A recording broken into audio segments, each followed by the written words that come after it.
islaantii aad u sii kacday. yaa anagaa warkaas nagu dhahay miyaa habeenna ayada aaday miyaa habeenna anagaa noo imaanay miyaa intaa naga qariday ilmahaa dhashay oo saan yeeshay oo maxaa la yidhaha sidaan noo gashay waxaas xaqdarro waaye saan ma kaa fileynin sidaan dhammaxaa noogu gashay. wuxuu dhaha waxaas jooji, sidaas waaye haddii aad ku joogi kartidna ku joog, haddii aadan joogi karinna waa bixi kartaa. السلام عليكم ورحمة الله وبركاته. أصحابتا كحرن أم سونا وإذن سلام ملو بوجوكتا سودا وادا أصحابتا مربا مركا دنبيسان وصو بيريسو حايدن ليهاي فضلن ها اسمرتينينا جانلكو عجانلكينا أصحابتا هرن وجوكتي إذن كان سيدو كاليتو حايدن ليهاي meeshii ajarkiina ilaahay idin xisaabiyo. adigana walaal haddii aad markuu goorayso uu kusoo gaaro ama hadduu yacni muuqaalkayga hadda kadib oo yacni insha allah dadka gadaalka arki doono idinkana waxaa idin leeyahay gacmo furan kusoo dhawaada janalka waa janalkiina soo dhawaada mar kale iyo video cusub. waxaa idin wadaa qiso kale. qisadeena maanta waxay ku socotaa nin yacni laba xaas guursaday kala qarinaya muddo badan. marka u guda galno, ninkan wuxuu ahaa nin taajir ah oo lacag haysto, laba magaalana ganacsi ku kala leh. waxaa dhacday marka xaaskiisii hore oo ilmaha waaweyn u dhashay, waxay isqabeen adii waqti badan, ilmo waaweyn u dhashay. marka labada magaalo marka u dhaxeeyo, magaalada cidda weyn deganta 5 beri oo joogaa, magaalada kalena 2 beri. waxaa dhacda marka in uu ku fakaro inuu guursado xaas labaad.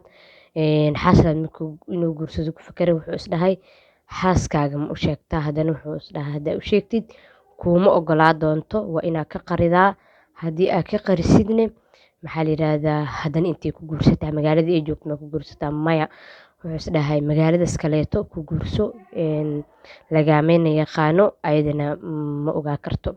kadib xaaskii kale magaaladii kale oo shaqada u aadi jiray 2 beri uu aadi jiro ku guursaday. alxamdulilah wuu ku guuleystay, lama ogaanin. awlaadu ilaah u dhashay, awlaadu ilaahay kala siiyey ee u dhashay ilmo. ilmihiisii maasha allah ilmo rooroon waxbarasho gaaray noqdeen. kadib waxaa dhacday familkan weynka gabar ka mid waxaa laga dhigay macalimad. meeshii magaaladii deganayay meel cabaar u jirta iskuul ku yaala lagu qoray.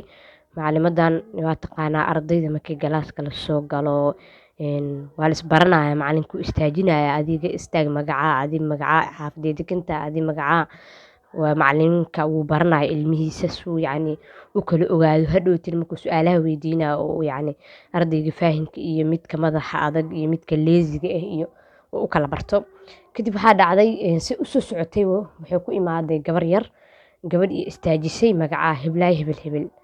waxay ku noqotay macalimadii ama kaag indhehey taagtay, way yaabtay.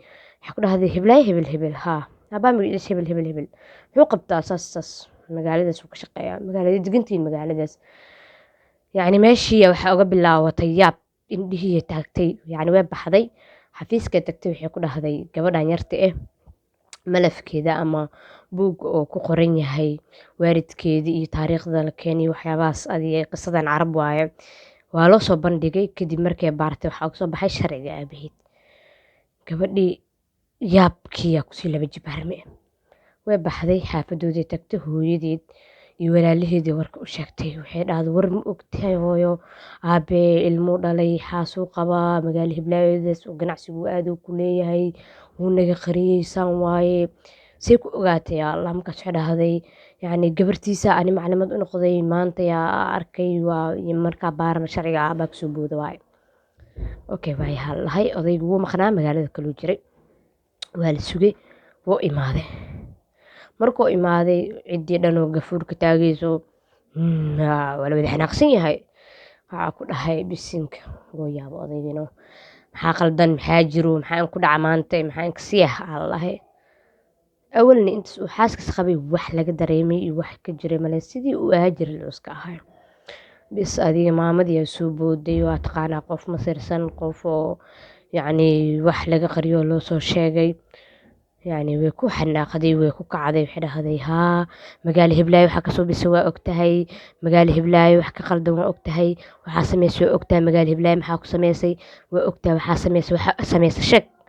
wuxuu dhahay wax maa sameeyey, wax maa sameeyey ani haa heblaaya soo aragtay gabadhaada iskuul hebelee dhigataa, heblaaya maanta galaas kusoo aragtay, saan waaye waa naga qarinay miya, ilmaha saa dhashay saan waaye. Okay wuxuu dhahay isdeji, ma ogaata hadda haa arrintaas way jirtaa, waa qirtay meesha qarasho lasoo istaagay. Wuxuu dhahay way jirtaa, waa in ka qariyey, waa kaa qariyey, sababtaa kaaga qariyeyna maxaa la yiraahdaa waa ku ixtiraamayay. Haddii markii arrintii oo marka hore ixtiraamka aan kaaga qariyey hadda soo ogaato oo soo baartayne maxaa la yiraahdaa hadda xaqaan simaa, habeenna xaggaas waaye, habeenna inta waaye, awal 2 berina ayaga ahayd 5 berina idinka xaq daraa jirta. Islaantii aad usii kacday, yaa anaga warkaas nagu dhahay miya, habeenna ayada aaday miya, habeenna anaga noo imaanay miya, intaa naga qariday, ilmaha dhashay oo saan yeeshay oo maxaa la yiraahdaa sidaan noo gashay, waxaas xaq daro waaye, saan ma kaa fileynin, sidaan dhamaxaa noogu gashay. Wuxuu dhahay waxaas jooji, sidaas waaye, haddii aad ku joogi kartidna ku joog, haddii aadan joogi karinna waa bixi kartaa. Marka qisadeeni halkaasay ku dhamaatay. Subxaan allah, yacni ragga marka way kala duwan yihiin. Kuwo waxay ku dhahayaan dabciyan mataqaanaa oo ugu jiraa midaa wuxuu ku leeyahay waaba iska aaminsanaba ina 4 xiro, mid wuxuu ku leeyahay ina ilmo badan dhalaa u guursanaya. Markii lasoo gaaro guurkaas laga soo tago oo la imaado maxaa la yiraahdaa xaaladda qarintana waxaa la jirto kuwo ixtiraam ay u hayaan xaasaskooda iyo jaceyl ay u qabaan ay uga qarinayaan inay xaaskan waayaan haddii naag kaleeto ku maqasho kaleeto ee ayada ka tagto ee guriga dayacmoodo oo saas noloshooda ku burburto. Midna wuxuu ka fikirayaa ilmahoodu aad u badan, ilmahaas haddii beri burburaan ay kala tagaan ilmahaas meesha ku dambeyn doonaan liajil ilmahaas dartooda. Fahantay ixtiraam noocaas oo ilmahaas ku ilaalinayo u haya. Marka walaahi qisadan yabkeeda leedahay. Hadda cidaas waxaa ku dhan noloshooda ka ahay galaas eed wax ma ka qaldaneen. Gabadha waxaa la rabay xataa kiiska inay dejiso, maxaa la yiraahdaa hadda naag soo korodha wax ay ka bedelaysa ma lahayn, noloshooda si caadi u socotay. Hadda waxaa laga yaabaa waxyaabo badan in oo yacni maxaa la dhahaa laga jaro oo la dhaho waa kasaa la qaybsanaya saan waaye. Marka waxaa idin leeyahay asalaamu calaykum waraxmatullaahi wabarakaatuh. Intaa ku kulmi doono video xigo.